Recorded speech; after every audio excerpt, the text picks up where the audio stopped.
That position belongs to me." Alexander read it again, and he laughed. The laugh was one of mockery, and Ophelia, who was watching him keenly, couldn't understand why he laughed like that. What was that about?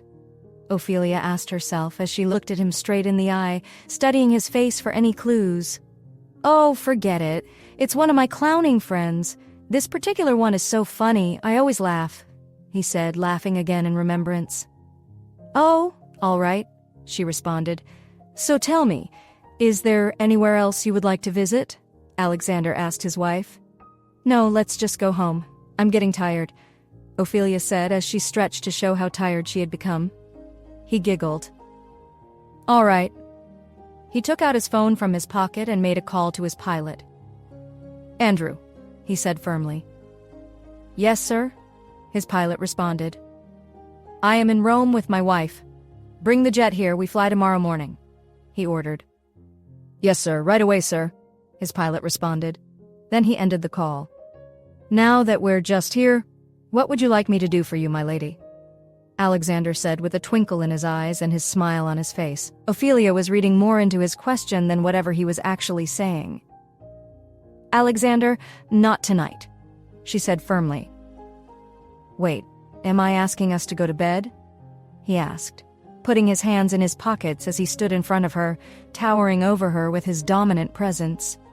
Ophelia blushed instantly. She refused to look at his face.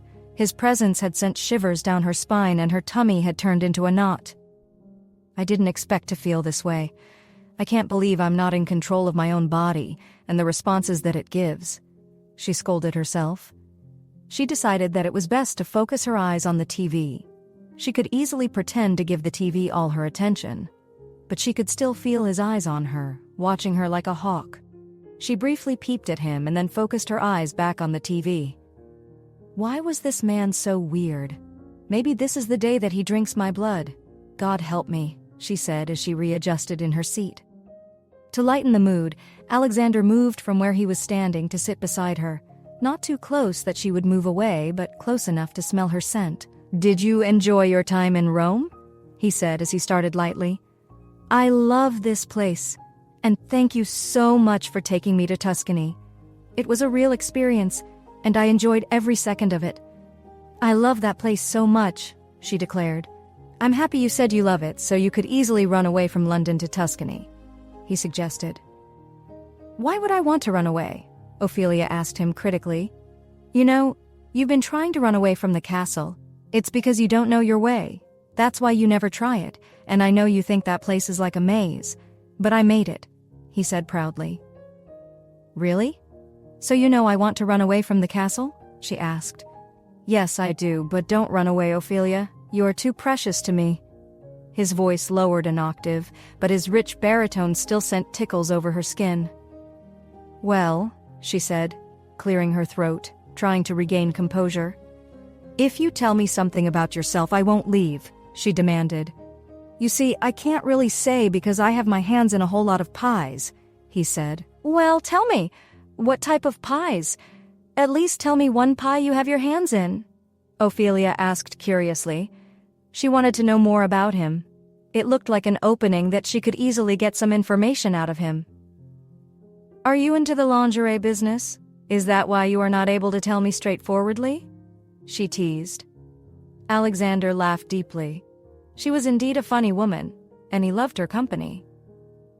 "Why lingerie?" he asked with one eyebrow raised. "Well, I thought if I start from the unknown, we'll finally get to the known. After all, it seems like it's hard for you to say what exactly you do. Because for a man like you will know a lot about your lingerie, just like you know a lot about bedroom things," she commented, looking back at the TV. "How do you know that?" he said, readjusting in his seat. "Are you going to tell me what you do or not?" she asked. "So, as my wife, as the wife of Alexander Prescott, you're already passing judgment against me? What are you trying to say? That I'm into women or I womanize? From the moment I saw you, Ophelia, I did not look at any other woman," he declared. "You mean for years? Who would believe that?" Ophelia asked incredulously. I told you I will always tell you the truth, and I mean it. Ever since I saw you, I haven't looked at another woman. From the moment I saw you, you have been everything for me, Alexander said, trying to convince her. For years? Ophelia asked again, not wanting to believe what he kept saying. I can't believe this.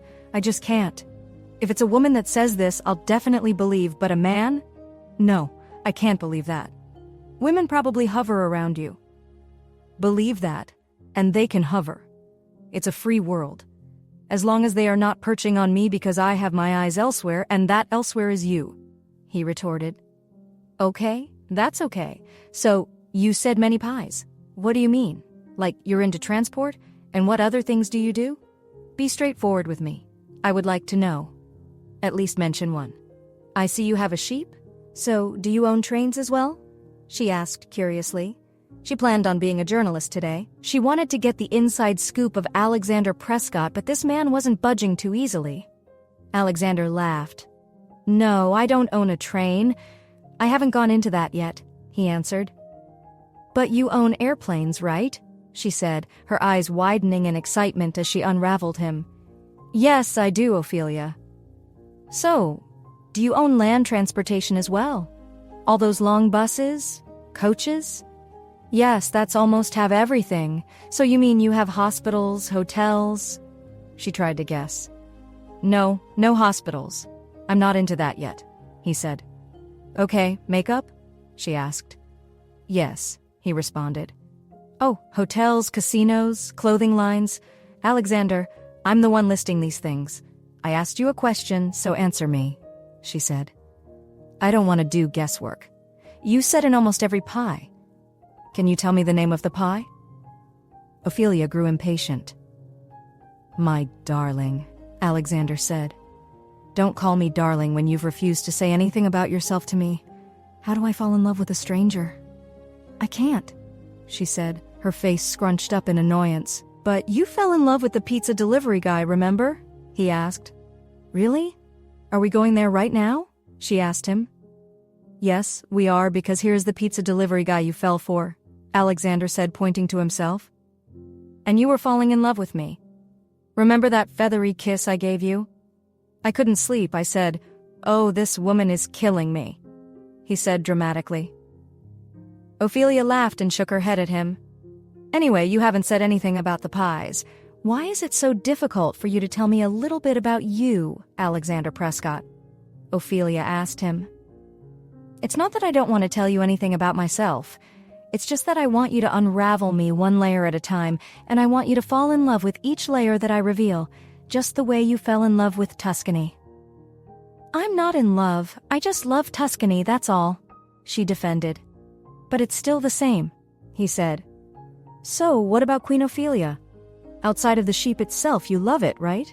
And what about Venice? Do you love that place too? He asked. So that means you love a lot of places? Yes, I do. Just get to know me one day at a time. Don't be in a hurry. When you know me well, we will talk about your duties as a wife, Alexander said. Okay. So can we, as friends? He asked. She thought for a while if this was a trap of sorts, then she decided against it. Okay, she agreed with everything. We are going home, and we are going by air, by the way, no less. It's here. I don't like that water thing. Thank goodness we are going by air. What would you like to eat for dinner? Or would you like us to go to the restaurant to eat? Alexander asked. I will eat here, not at the restaurant. By the way, all those text messages you keep receiving, I don't feel too comfortable with them, Ophelia Stofovin pointed out. All right, let's eat here. I'll make an order right now, Alexander said, walking toward the receiver to place his order. Your dinner will be there in exactly 1 hour's time, sir, the room service attendant said. You must bring it 1 hour on the dot. Anything after 1 hour, I'm not interested in it. Please keep that in mind, Alexander instructed. Don't worry, sir.